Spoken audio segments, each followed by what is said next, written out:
Okay. Yeah. So good evening to all. On the behalf of IISc-SIAM student chapter, I welcome you all. So SIAM is a Society for Industrial and Applied Mathematics, and it is an organization with a mission to build cooperation between mathematics and area of science technology through publication, research, and community.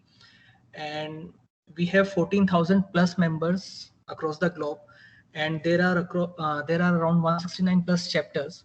And in India also we have few SIAM chapters, and in IISc the chapter has been created in February 2015, and in that chapter we organizing various events from that time onwards. Like we have a student lecture series, then we have the lecture series from the faculties, then we also organize some workshop that is related to Python and Mathematica. Then there is one more theme event that has been also organized in the past.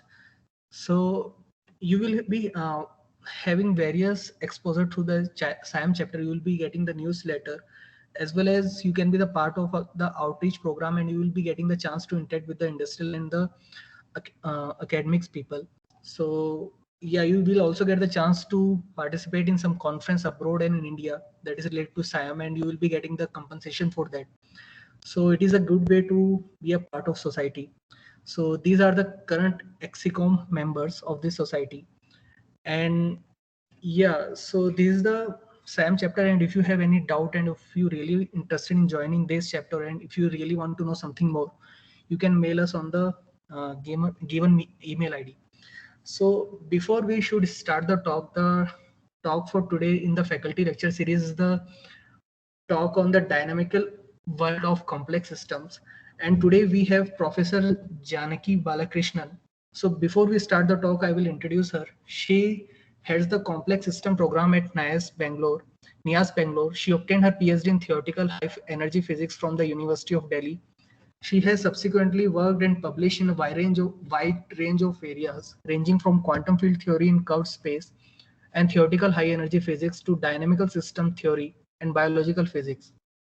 She was earlier a faculty member in the School of Physics at the Central University of Hyderabad, and has held visiting and other positions at various places, including the Institute of Mathematical Science, Chennai, CAIR, CMMACS, JNCSR, Indian Institute of Science, Raman Research Institute, the University of Newcastle upon Tyne, UK, Max Planck Institutes, etc. She is also a guest faculty at the Indian Institute of Science, where she teaches the course Introduction to Dynamical System Theory.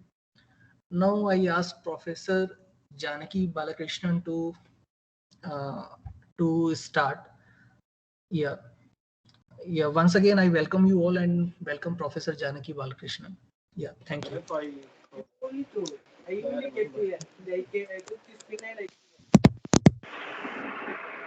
Ma'am, you can kindly share your slides and you can start. Yeah. Right. So good afternoon, everybody. And I must thank Devendra for inviting me to give this talk. So let me start. I'll share the slides. So I'll put the video off and do that. Just a minute.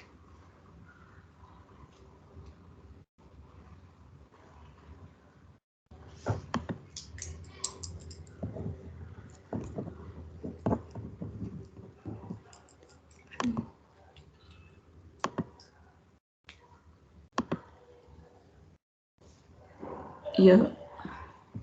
Can you see it, please? Yes, ma'am, it is visible. Yeah, I'll make it the full screen mode. Just a minute. Okay. Yeah, I think now the full screen has come. Okay. Yes, ma'am. Yeah, right. So let me start by just briefly talking about complex systems first, since I'm heading this program in NIAS. I have been working in this area for some years. So what is the subject about? Complex systems theory is a science of how simple parts of a system can interact to give rise to collective behavior, which would be complex. And the subject is very multidisciplinary and spans over a large number of subject areas.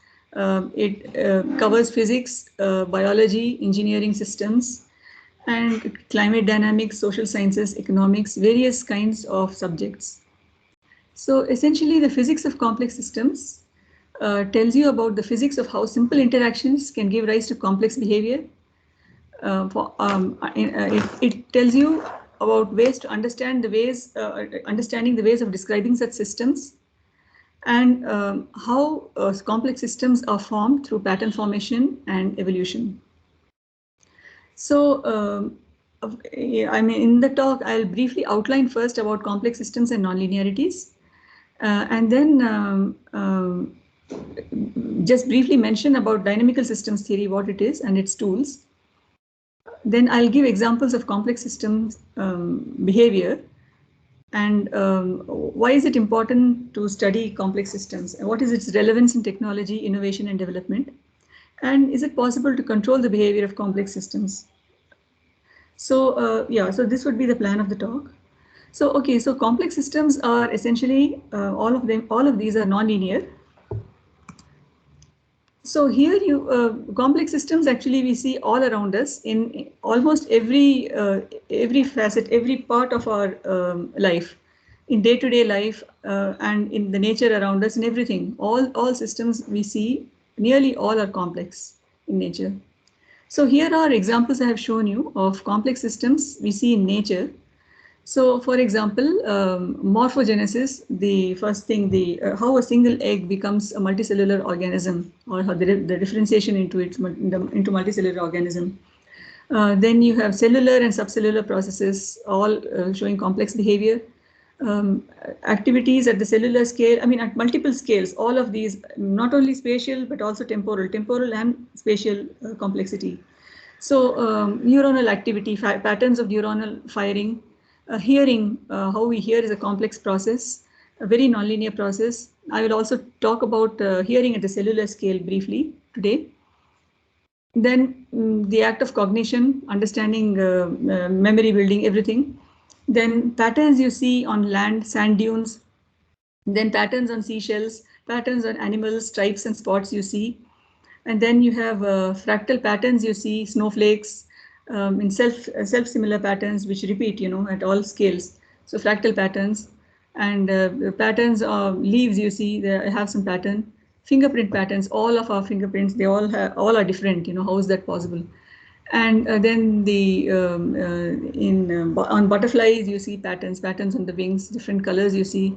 The process of thermal convection, and at every scale, at larger scales, trophic interactions in ecosystems. So all of these are, consequences of nonlinear interactions between its elements.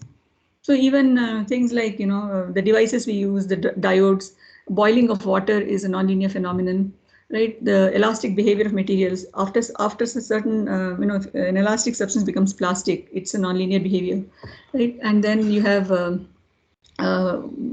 so many, the earthquakes, then celestial motion, all of these are examples of nonlinearities, you'll see. Okay, so complex problems are essentially nonlinear. So here are some more examples. So geophysical motion, repeating seasons, ocean dynamics, sleep cycles, circadian rhythms, pumping of the heart, neuronal oscillations, biochemical oscillations within cells you see, respiration, and then you see you have plasma oscillations, and then you have oscillations of mechanical structures, bridges, skyscrapers. You have various kinds of stick-slip phenomena you see everywhere. In fluid dynamics, vortex formation, climate dynamics. Then you have this thing about sonoluminescence, production of light from sound, right? And ultrasound in medicine. All of these are highly nonlinear processes. So essentially, nonlinear systems do not obey superposition principle. Okay, so I have written that down here. So examples you can see, f x1 plus x2 whole square is not equal to x1 square plus x2 square, and so on. Then, yeah, so now how do you analyze and discuss complex systems? So the dynamical systems theory provides us with the techniques and tools to study this. So the object of interest is, to apply the subject of dynamical systems theory to different physical applications, to model problems and situations of interest using existing methods and techniques. Okay, there's much more theory needed to be developed in dynamical systems theory, but with the existing thing, you can model many situations. So dynamical behavior can show regular oscillations, regular behavior, or it could show irregular behavior.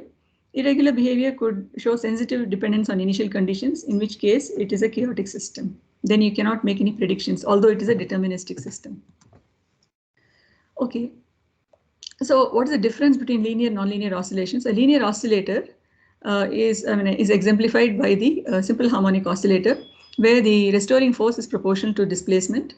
So it is an example of a simple system.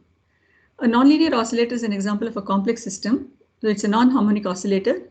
So all harmonic oscillators are alike, but every nonlinear oscillator is nonlinear in its own way. Each nonlinearity gives you a different phenomenon you observe. Okay. So now you use the tools of dynamical systems theory to get information about a system. So dynamical systems essentially mean evolution of the system in time. Okay, they are described by differential equations. Continuous systems which evolve continuously in time, which are flows. So they are described by ordinary differential equations or partial differential equations. And there are systems which are described by discrete time equations, systems which have like discrete time dynamics, also called difference equations or iterated maps. Okay. So a general ordinary differential equation system, ODE system, would be described by an example I've given here. It's an n-dimensional system. So you have the dot denotes differentiation in time. X1 dot is some function of x1 to xn. So this f on the right hand side, these are nonlinear functions of the variables. So when you analyze study any system, differentially a nonlinear system, what do? The first thing you do is it's a nonlinear system, so it will have. It will not most of the time it is not difficult to get analytical solutions. So you need to find out as much qualitative information about it as possible. The first thing you do is you linearize about the fixed points. So and you form a linear stability matrix. Okay, so which tells you about the linearized part of the system. You linearize about the fixed points. So fixed points are equilibrium points of the system. So this linear stability matrix gives information about the nature of the fixed points. What is the stability and what kind of fixed point it is. Okay. So when you look at a matrix, you will obviously talk about the eigenvalues. So it's the eigenvalues and then the corresponding eigenvectors, which will tell you the eigenvalues give you the tell you about the nature of the equilibrium, and the eigenvectors will tell you about the direction of the flow on the system. Okay, so here are some examples of fixed points or equilibrium points. They are also called critical points. Okay, so you have nodes or sinks and sources are examples of nodes. So sinks are attractors, unstable nodes or are repellers. Now you have saddle points, which are also equilibrium points. Saddle points are stable in one direction and unstable in the other. Okay, then you have centers which are neutrally stable. So you have these ellipses or circles. Okay, and then you have another kind of equilibrium point or fixed point is called a focus, or it's also called a spiral. So you have stable spirals, unstable spirals. So these are, whenever you have a focus, there is some kind of dissipation in the system. Either there is energy flow into the system or energy is pumped out of the system. So dissipative systems generally have focus in it. And then you also have another example of equilibrium situation is an attractor is a limit cycle. A limit cycle is an isolated closed path. So there is a closed path here. Of course, it differs from a center. In center, it is you have concentric ellipses, whereas a limit cycle there is only one closed path. So a limit cycle occurs only in nonlinear systems, whereas a center and all the other fixed points I told you about occur also in linear systems.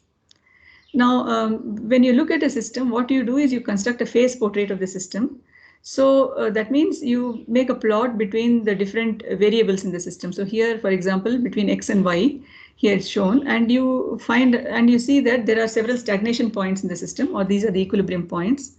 And that tells you that you see here different kinds of fixed points here. You have nodes, or you could have saddle, different, all of these show up in the phase portrait. And that gives you a kind of a, what shall I say, qualitative information about what all behaviors are possible in a system.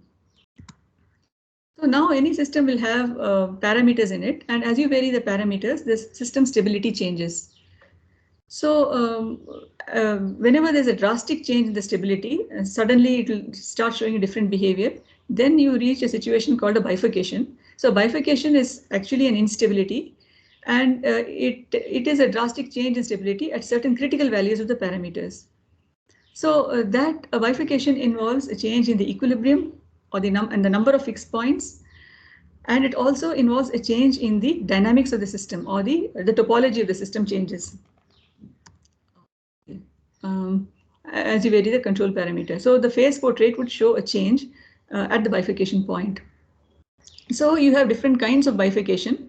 And here I have listed names of certain local bifurcations only, some simple ones. One is saddle node bifurcation, where fixed points are created or destroyed.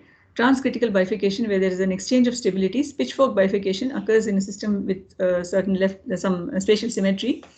A half bifurcation gives you sustained oscillations beyond a point. Okay, so beyond the bifurcation point. So you have a dissipative system, but it changes stability along with the birth of a limit cycle as a parameter is varied at the critical point. So you have self-sustained oscillatory behavior shown in half bifurcation. Okay, so now instabilities I mentioned because study of instabilities or bifurcations are very important in nonlinear dynamics in complex systems. And they tell you, in fact, they result in all the changes you see in any system. So, for instance, the study of these can help avoid bridge disasters. An example of this is the famous the Tacoma's Narrows Bridge in US, which collapsed in 1940 on 7th November. So this is a picture which actually shows the bridge starting to show oscillations. So what happened is a wind was blowing across a river across which this bridge was there, and there was the bridge started oscillating. The structure was such, and the amplitude of the oscillations kept on building up, and then it suddenly collapsed. Okay. Another example for recent bridge collapse is the Millennium Bridge over the Thames in London, which collapsed on its inauguration day in the year 2000, very recently. And actually, a lot of people were there on that on the bridge. There was a synchronized motion of people, and there was a bridge collapse. I mean, these could have been avoided if they had taken more precautions about the structure of while building the bridge. So nonlinear dynamics helps you to overcome these destructive situations. Now, bifurcations also govern the dynamics of other situations, such as, for instance, the dynamics of neurons. A neuron fires because there is a bifurcation point is reached. Okay, so now the study of nonlinear dynamics complex systems is useful and has several applications. So if you are able to mimic the behavior of the natural systems around you, so several biological systems are there, sensory systems there, and if you are able to model it, then it would be useful because it would be useful for you to engineer a system, artificial system, which has these properties which you see in natural systems. So so that is the area of biomimetics. When you design and engineer materials and machines, that's useful to know about how these systems behave. If you try to model sensory systems, like trying to understand how the ear behaves through a mathematical model, or a mathematical model which captures all essential features of natural chemosensors, like, for example, natural chemosensor would be taste buds, the gustation, taste in your mouth, tongue, or the ear. Hearing, the sense of smell, olfactory receptors. So then you should be able to build, good sensors artificially which mimic these behaviors. Okay, so that is the object. Then it's also useful in neuroscience because you should be able to understand complex firing patterns in neurons, synchronization activity, and correlation with observed actual behavior of the people. Okay. Okay, as a first example, I will speak about the ear. The ear is a wonderful sound detector. It shows selective response to frequencies from 20 hertz to 20 kilohertz in humans.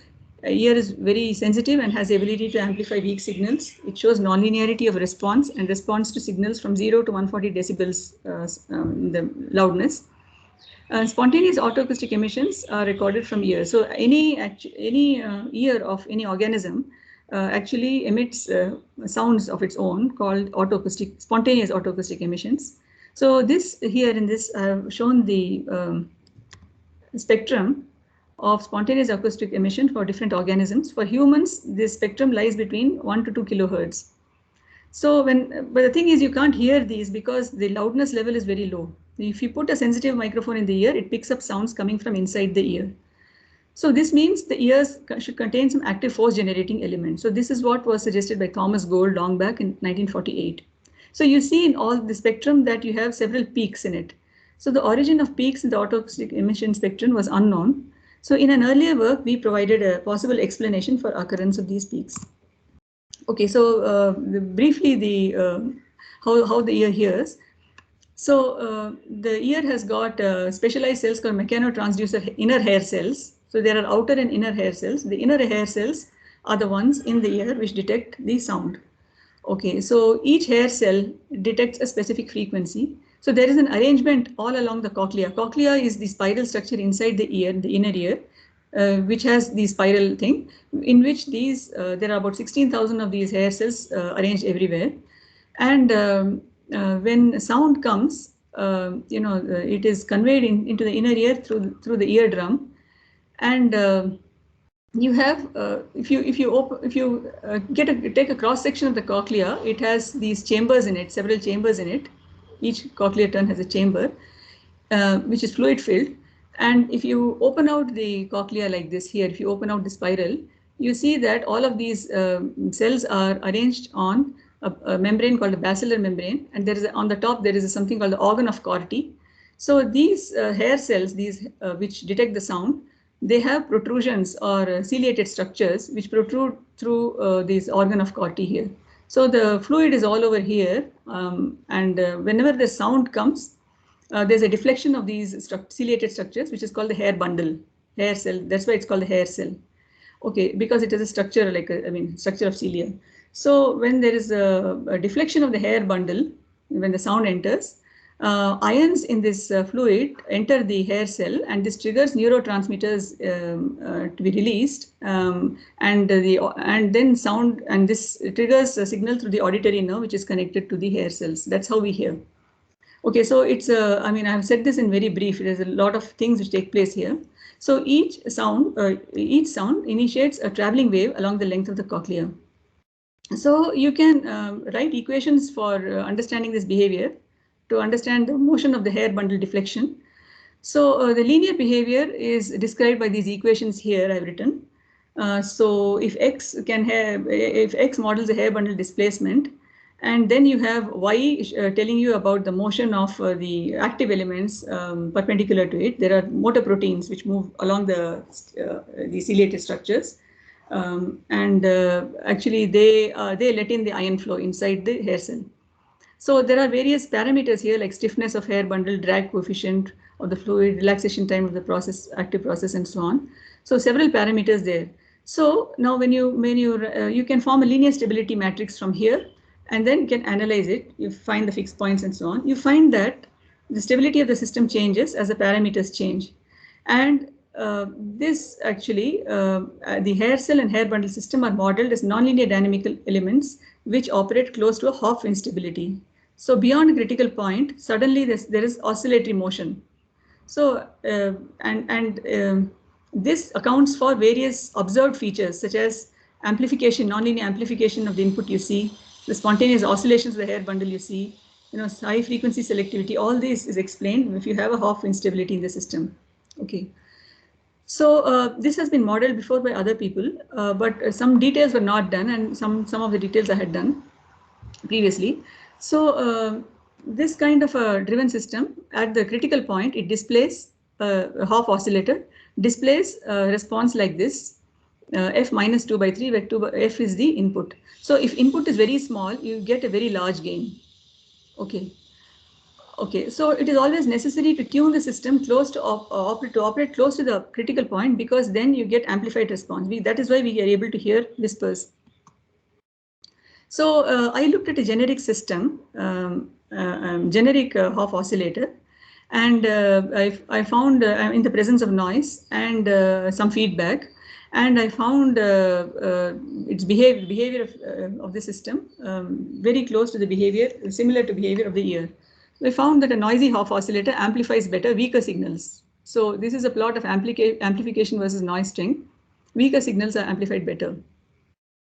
Okay, and the system shows non-monotonic phase lock response. The nonlinear response of the behavior shows correct power law behavior.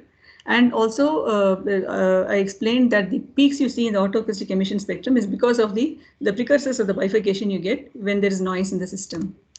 Okay, so this is the spontaneous autoacoustic emission spectrum I found from my calculations.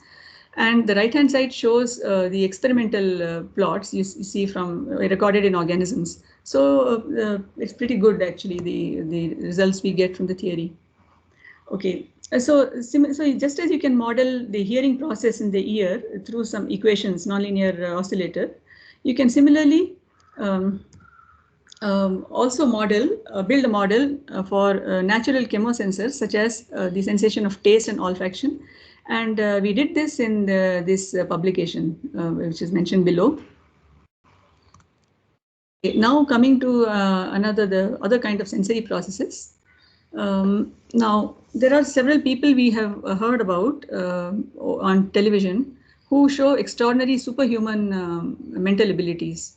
So these are some examples. Lawrence Peak, he remembered every single thing he read about. Then Daniel Tammet, who saw numbers in the form of colors and shapes. He could calculate very well. He was a linguist. Then Orlando Serrell, who remembered the daily weather of each day, and he could do calendar calculations. And Derek Paravicini, who was a musical prodigy, and although blind, he could reproduce whatever he heard just once. And of course, Stephen Wilshire is also known as a human camera.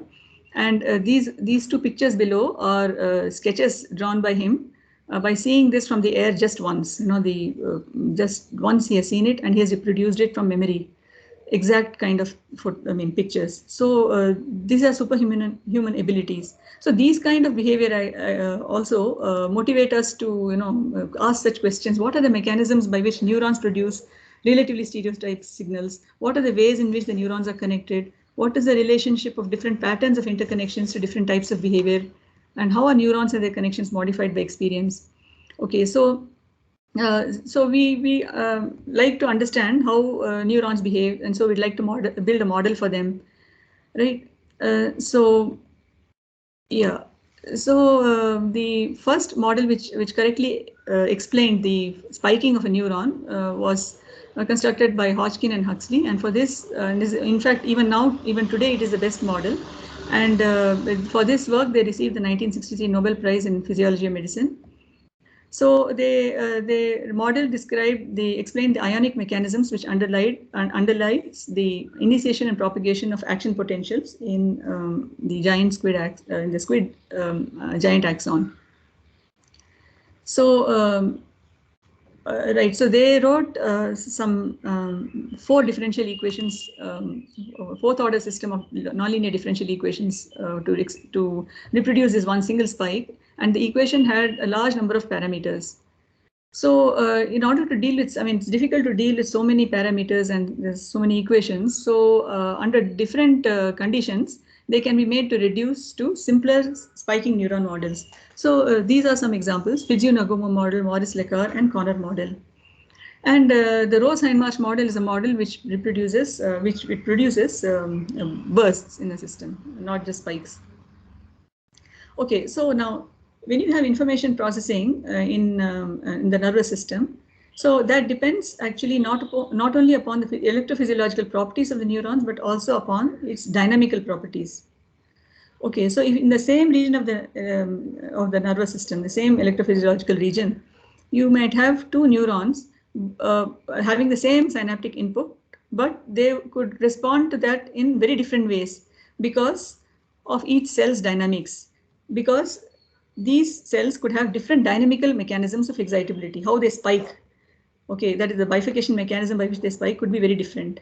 Okay, so because of that, their response would be very different. Okay, so on that basis, you can classify neurons into type 1 and type 2 neurons. So each, one will, type 1 spikes because of a different bifurcation mechanism, type 2 spikes because of a Hoff bifurcation. Resonators and integrators they are called. So, okay, so neuronal firing patterns will usually include the spikes and bursts.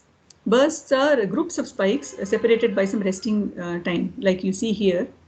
So you could write equations on your own for neurons. You can couple them. The standard ones you can couple and see how they behave. So in this work, which was done with Sadit Rode, he is in physics department in IISc.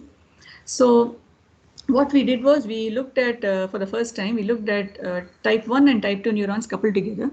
Generally, people look at type 1 coupled together, type 2 mutually coupled together, but they don't look at the interaction between the two types. So we looked at that, and then we saw that the system, what kind of bursts are produced. And we, a burst is initiated and stopped by different, it could be same or different bifurcation mechanism. Okay, you require different bifurcation mechanism for starting and ending a spike. So we found, we looked at this and all the mechanisms by which they were created. And we found a new kind of bifurcation mechanism called the focus node bifurcation for a particular kind of coupling. So that's an interesting work which was done recently. Now, also you can explore different kinds of models and models to generate different kind of bursts on your own. So we have also a model which actually generates so many kinds of bursts. Bursts have been classified previously by people. Many of these kind of bursts have actually been observed in neurons. Okay, so now other nonlinear systems, let me tell you about. So yeah, nonlinear system. I've been talking to you about cellular scale mechanisms. I mean, things taking place at the small scales.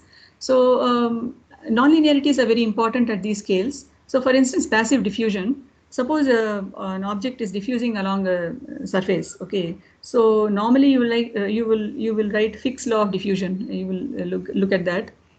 But suppose the surface on which a substance is diffusing is curved. Okay, so you have to take into account the curvature because the time of diffusion would change, right? So you have to modify your diffusion equation. Fick's law of diffusion should be modified. So you have to take into account all the curvature in the system. So how do you do that for curved surfaces? So just as you deal with curved space-time in physics, similarly you modify your equations and you get corrections for the curvatures. Okay, so this I did quite some time ago. So you get corrections. The first correction you get is like 1 upon r square if r is a radius of a sphere r on which the substance is diffusing. 1 by r square is the first correction term, then 1 by r4 and so on. You get a lot of correction terms. So these are useful because can be used for correcting the concentrations and amounts of drugs which you release at local sites, at small scales if you're doing it on cells. Okay, so this is just one example I mentioned why nonlinearities are important. Another area where nonlinearities are important is a very different kind of a system. Yeah. You see, if you have in the presence of an ultrasound wave, a gas bubble in a liquid suddenly expands and collapses also very violently. The violent expansion collapse. Okay, so this is a very energetic process, and this causes ionization in the gas and emission of intense light. So this is sonoluminescence. Okay, production of light from sound. Okay, so this process, because it's so energetic, it can cause damage to machinery and fluids, including propellers of marine craft, turbines and so on. So, and also in physiological conditions, in medical diagnostics, we use ultrasound. Okay, so the tissues in the body should be protected. So knowledge of pressure and frequency dependent thresholds for gas bubble dynamics is very important. Okay. So yeah, so we have to modify the equations usually are called Rayleigh-Placid equations. We have to change this. We considered a bubble which has an electrical charge on it. Nobody had looked at it before. So normally the bubbles in fluids are charged. So now you want to know what happens to the pressure thresholds. Do they change? So you find a change there, and the introduction of charge modifies surface tension of the bubble. And then you have the thresholds, different kind of the Blake threshold, upper transient threshold, various things changing, and you can do an analysis. That is an interesting work. So this was found for the first time. Okay, now another use of nonlinearity. These can be used, as you know, in if you have chaos. Chaos is used. That is, you can't predict the future exactly. So this can be the concept of chaos can be used for encrypting and decrypting messages. That means for secure transmission of messages. But then if you have additionally nonlinearities in the system, they will add another layer of security. So we demonstrated this recently. So we considered something called the Q-deformed Tinkerbell map. It is, and then we looked at Q-deformed functions, Q-deformed numbers, which are, I mean, they have some kind of deformations you can do of numbers. And by doing that, we found that even the parameters, if you change extremely slightly, then the message is lost. So you can't decrypt it. So the encryption becomes very secure. So this is an application of nonlinearity. Another thing I would like to mention, a little bit I'll talk about this, is on modeling insect pest outbreak cycles. So this was, there is an insect pest called the large bud moth. It's a moth. It infests large trees, coniferous trees, which are seen at high altitudes. So this kind of bud moth infestation of these large trees occurs actually almost everywhere around the world, and only in some places it has been actually recorded. I mean, over many years. So the time series for is available of the outbreaks. So in Switzerland, in the Engadine Valley, the first picture you see is of that. So this has been the largest time series exists of these pest outbreak cycles in this Engadine Valley. So there are about 1200 years of time series available for this thing. The pest outbreak occurs every 9 years, very regularly. All these 1200 years, okay, except certain years. So most of the times it is 9 years. Otherwise, it is 8 years or 10 years. In other places, it may not occur with such regularity. Okay, so what happens is the moth infests the larvae of these insects. They come out as soon as the in the spring when the leaf sprouts. After winter when the leaves come out, at the same time the larvae come out and they quickly eat all the leaves, all the foliage, and they destroy the entire forest. So this green forest which you see here, after very short while, in a few weeks or months, or maybe less than a month, it becomes complete. It has a brown appearance, as though everything is burnt. Everything is completely destroyed. So this kind of thing affects tourism. Also, it affects these large trees have good waterproofing qualities. So it affects the timber industry. If it is affected. So it is of interest to know when the pest outbreak cycle is going to occur again and so on. So it has been occurring every 9 years. But okay, so here is a picture of these large leaves. So these being coniferous, it looks like needles, large needles. And these are the buds which come out early in spring, as soon as winter is over. And this is the picture of the larvae which are attacking these leaves. Okay, so this is a large bud moth, and over for 1200 years, this has been recorded using also direct physical recording as well as dendrochronological records are there. So this has been happening for all years so far, but after the last one which was recorded was 1981. After 1981, in the Swiss Engadine Valley, the bud moth, there was the next one was expected in 1981 plus 9, that is 1990 it was expected, but that never happened. Okay, so after that it has never been seen. So the regular cycle of pest infestation was broken. Okay, so there was a collapse of these population cycles, but why did it occur was not known, and there's always a tension, when is it going to occur next. At the same time, near about 1,000 kilometers away from the Engadine Valley, 1,000 kilometers away, there is these Tatra Mountains in the Carpathian ranges in Europe only. So there also you have large forests, but there also you have large bud moth infestation, but there are no cyclic outbreaks. Okay, and here you see regular 8 to 9 year cyclic outbreak. So in just this distance, everywhere else it's cyclic, but there is no cyclic outbreak here. So this is also a puzzle. Why is there an absence of expected population cycles in this region?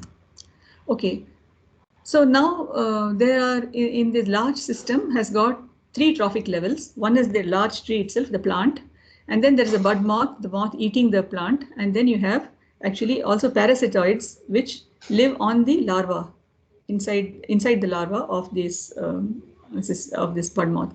So all 3 are necessary to create these 8 to 9 year period cycles. Okay, so you need to build a model to understand why this happens. So there have been models previously, but by changing parameters extremely slightly also, you did not get this recurrence of these 8-9 year cycles. And also you could not explain why after 1981 the cycles collapsed. So we constructed a model to explain this, and we got some interesting things which I want to share with you. So first of all, when you build a model, you must also know how much food can the consumer eat to survive. Okay, so there are Halling, he in 1959 introduced 3 types of functional responses to explain food consumption by the consumer. So the different type 1, type 2 and type 3. So we had to take that into account. Type 2 response is what we took. And then host parasitoid interaction has been described previously by many people. The first one by Nicholson Bailey long back. So in a model, these inputs go in. And what are the factors which affect the growth of large trees? So some things like direct exposure to sunlight during vegetation period, short dry summers and very cold winters, these are favorable to the larch. Good precipitation is beneficial for both larch and bud moth. Increased temperatures in active vegetation period, increased frost do not appear to favor large growth. And if the distribution of large trees is sparse, that leads to high intraspecific competition between the bud moths. So these have to be taken into account. Okay, so these were the various factors. So you describe how do you describe the health of a plant, or how do you put it in an equation? That is described by the length of the needle. The longer the needle is, the healthier it is. That's called the plant quality index. Then you have the population of the large bud moth X, the parasitoid population Y. Z is the plant quality index. So these are the inputs in the system. Also, we incorporated climate change effects. So we incorporated temperature, precipitation inside the model. There are 2 factors H and S here. Okay, so we have a tritrophic model here, and we found that in our model produced 9 year cycles for the for all 3 quantities, the parasitoids, the bud moth, as well as the larch, and this is what is actually observed in nature. So the point is, we can control ecological control is possible by nudging the system parameters to appropriate values. Okay, so some kind of control can be exercised by these things. Okay, so we find limit cycle behavior in certain parameter regimes, which explains the cycles seen in Engadine Valley. What about the Tatra region where there are no cycles found? So you find also certain regimes where there are no limit cycles, which correspond to high intraspecific competition. Now in Tatra region, the growth of the trees is very sparse. So that accounts for high intraspecific competition and accounts for this behavior. So our model actually explains behavior seen in the Tatra region, that is non-cyclic pest outbreak cycle. It also explains the cyclic behavior seen in the Engadine Valley, and we get 9 year cycles. So now the recorded observations over the 1200 years shows this kind of relative frequency of occurrence of return time. That is, 9-year cycles are most frequent, followed by 8-year cycles, followed by 10-year cycles, and so on. Okay, so this has been what has been observed experimentally. And we try to see what our model reproduces, and it also shows the 9-year cycle as a predominant one, followed by 8-year cycles, followed by 10-year cycle. And whereas our model is shown in blue here, and the alpine data is shown in red. The other model which was existing in the literature previously, Peter Turchin's model, it does not is not good enough and does not show the seen behavior. Okay, so why did this collapse, the outbreak cycle collapse after 1980? So we found that there seems to be a kind of a climatic tipping point reached in the 1980s. If you see the atmospheric temperature trend in the troposphere, you can see clearly that after 1980 there is a change in the temperature trend. So a climatic tipping point appears to have been reached, and then we hypothesized that the same thing happened in our system also. And we had temperature parameter in the system, and so we used bifurcation movies in order to locate tipping points. You can do that. And we find certain attracting and repelling regions, which can be interpreted as, which suggest the presence of tipping points here. So the increased temperatures due to global warming appear to have led to collapse of the cycle, and the climatic conditions in Tatra appear to be responsible for the absence of bud moth cycles. So our model captures all the observed features. Okay. So also one more thing is we are able to make a prediction that the next the bud moth cycle would could appear once every 40 years or every 100 years. So this means that after 1980, it would occur 81. It would occur next in 2021, which is this year. Okay, so now this year I have not seen in the literature so far anything in the Engadine Alps. However, close by in the Italian Alps, this seems to have occurred. And so I have to wait for more data for this year in order to see if our model tells you something nice. Okay. Another work I wanted to tell you about is about the movement of birds, movement of animals. Can you model that? So we would like to understand if how anthropogenic activities and man-made landscape features affect animal movement. So suppose you have a settlement, human settlement close by. Naturally, animals will not, in the wild, they will not go close to that. They will try to go far away because they want to protect themselves. Okay. So can we build a model which can also predict this kind of behavior of animal movement? Okay. So yeah, so understanding changes in movement patterns of animals and survival strategies they adopt would be useful in understanding their behavior in situations which call for conservation efforts. So we had a collaboration with the Nature Conservation Foundation, Mysore. They provided us with data for radio telemetry data of hornbills in the Pakke Tiger Reserve in Arunachal Pradesh in the northeast. So this is a picture, the map of the Tiger Reserve, and you have here the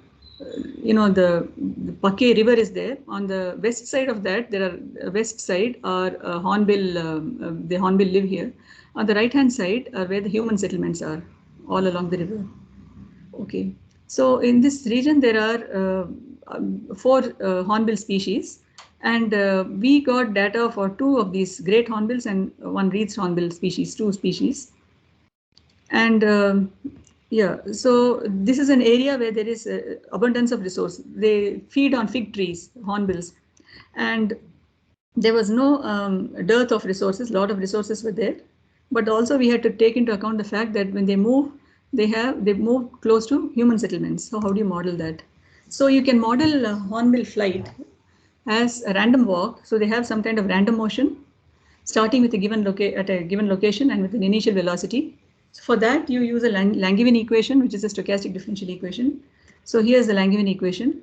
So R here denotes the position of the animal, and F. So this changes under the influence of an external force F. F is a force field such that the animal is attracted to points of attraction which lie closer to it than those which are farther off. Okay. Eta is a random Gaussian noise, so which tells you about the randomness in it. So this picture here tells you it is actual data points plotted of the hornbill flight. There are 6 hornbills here, so are shown in different colors. These are the data points, and these show the home ranges of that, their flight, Okay. So attracting features are there and repelling features are there. Attracting features would be the nesting and roosting sites, and repelling features would be human settlements, for instance. They want to move away from that. Okay, so you can model attracting features using logarithmic potentials. So here the first term on the Langevin equations that has something like long range interactions, 1 by r square kind of force, and you have the repelling potentials here. So I denotes the attracting positions and J denotes the repelling ones here. Repelling ones should be, you can model it using exponential decay as shown here. And gamma here denotes the directed motion, the drift coefficient. And D here denotes, randomness, or the D is the diffusion coefficient. It quantifies the strength of random undirected motion. Okay. So we simulated the flight of the flight ranges of hornbills from a model, and it matches very well with field observations. Below here is the data points. The above picture shows the simulations, and the points, green points here at the center, these show the locations where they rested, the roost, the nest or the roost, and that matches with the picture below here. So the Langevin equations, if you use that, you have to run it for a very long time to get some reliable information. So on the other hand, you can use alternatively the corresponding Fokker-Planck equation. So these are the Fokker-Planck equations, and you have the drift and the diffusion terms here. And from there you can, that tells you the evolution of probabilities of occurrence over a given region. And you can calculate from these do a first passage time analysis of this and calculate the time taken by any individual to reach a specified location for the first time. So okay, how much time it takes, and then you can see if it actually happens like that. So the calculations we found matched with the actual data points. You can make an estimation of the home range of the bird. You can calculate the drift and diffusion coefficients, and this for this also we use the telemetry data. So we found something very interesting. So gamma here denotes the drift and D the diffusion coefficients. We found something interesting, that the ratio of these quantities, gamma by D, which we called as R, that comes out to be some kind of an invariant. So that tells you about an individual's breeding status. So here we had great hornbill, GH indicates great hornbill, WH indicates wreathed hornbill. So there were some breeding hornbills and some non-breeding hornbills. So non-breeding hornbills had a higher value of this ratio. Okay, and breeding for breeding hornbills, the ratio ranged from 4 to 7, or roughly 4 to 7.5. Whereas for the wreathed hornbill, it is completely different. Now we tried to do this calculation on a different species. We tried this on toucans. We got the data from MoveBank database. They are of toucans in Panama. So the toucans are also large birds like the hornbills, and there we got a value of 22 roughly for this ratio gamma by D. So we infer that the ratio R can possibly characterize a different species. Okay, so that's very interesting. So for all individuals, first passage time, the time of where it goes from the resting to the first point, it increases with proximity to human settlements. It takes longer to reach human settlements, in agreement with the premise that anthropogenic activities close to nesting or roosting sites are not desirable. Okay, they prefer to go to their own fruit trees or their roosts rather than go to human settlements. Okay, so all these calculations. So the point is that it is possible to model movement of animals also using this kind of these kind of equations. And of course, this ratio you get is really interesting. Another briefly, I'll mention one or two more works. So the other thing was we've been doing recently is you can try using nonlinear differential equations, model the growth of pollutants in a given region. So we looked at in the Singareni colliery region in Telangana. There is a coal mining region along the Godavari River basin. You have a lot of coal fields there. So open cast mines and thermal power plants are there. And we had data from that. And this was actually part of a DST project. And we were asked to model the growth of the pollutants in this region. And so we constructed a nonlinear dynamical model for this. This work was done with Eros Sunny. Eros is just finished his MSc in IISc in maths. Okay, so it was a wonderful job he has done. So this, you see, the model which he built, this has, we compared this with the actual data points. So we had a standard Arima. Usually you have standard Arima models in which are used for forecasting time series. These are shown in blue here. The black points here denote the actual data points for growth of the pollutants. So here it is PM2, PM10 and PM2.5 is here. We also had sulfur dioxide, nitrous oxide and so on, the values of that measured at different locations, data for that. So you see the black points are the experimental points. Our model is the one which is shown in green. So it is agreeing very well with this, the actual experimental points. And then we made predictions from our model. The red one are predictions made from our model. And then after that, we got the other data points, which are shown in black here along that. And you see that this agrees very well with the, our model is in very good agreement with the actual thing. Our predictions are also very good. Whereas the standard Arima model does not give good results, such good results. Okay, and then the other thing was, another interesting thing one can do is you can, just as you model terrestrial ecosystems, you can also model marine ecosystems, for instance. So you have different trophic levels here, planktons, jellyfish, sardines, mackerels, and they are eaten by predators, which are turtles, tuna, etc.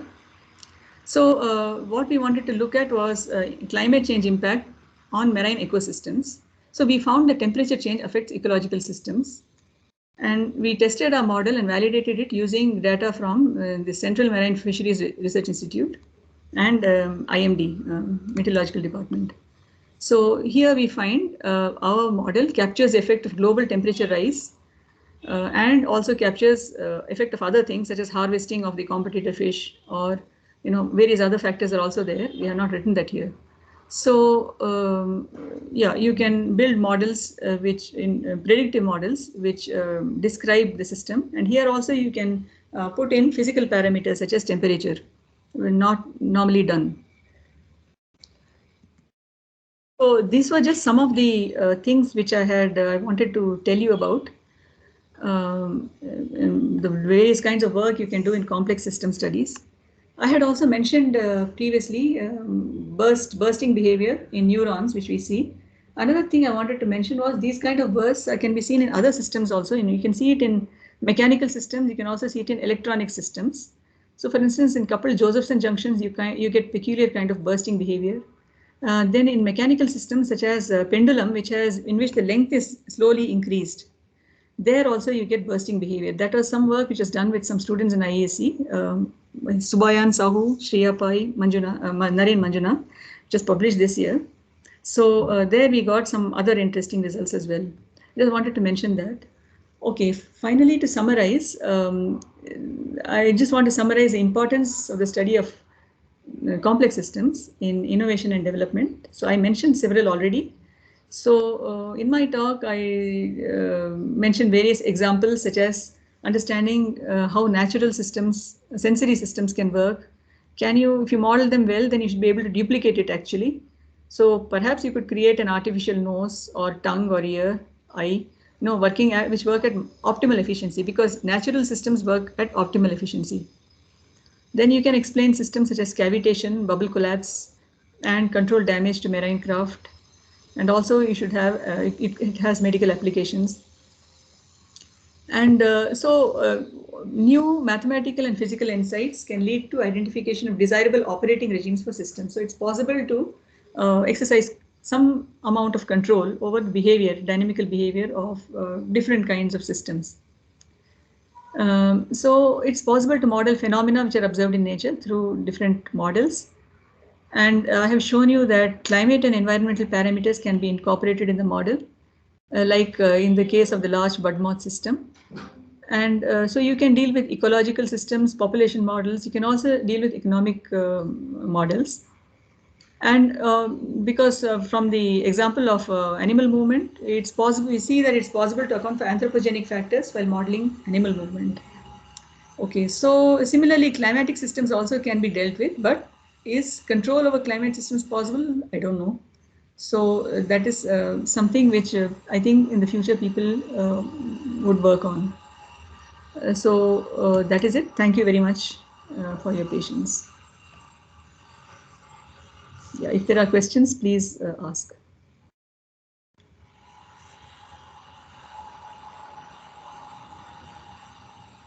Yeah, thank you, ma'am, for the talk. Yeah, Thanks. continue. Yeah. Yeah, I have finished. So if questions are there, please ask.